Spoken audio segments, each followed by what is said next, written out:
ఆయనకి కోపం వచ్చి మరునాడు మాటేసి చూస్తున్నాడు. ఆ ఆవు వెళ్ళి పాలు వదిలిపెట్టేస్తోంది పుట్టలోకి.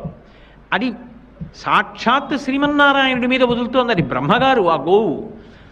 కానీ నిష్కారణంగా నేను దెబ్బలు తిన్నాను, ఈ ఆవు తీసుకెళ్లి పుట్టలో పాలు వదిలేస్తోందని కోపం వచ్చి, ఆ కోపంలో యుక్తాయుక్త విచక్షణ మరిచిపోయి అన్ని దెబ్బలు తిన్నాడు కదూ, మరి ఆ బాధ ఆక్రోశం ఉంటాయి కదూ, చటుక్కున చేతిలో ఉన్న గొడ్డలి తీసి ఆవు మీదకి విసిరాడు.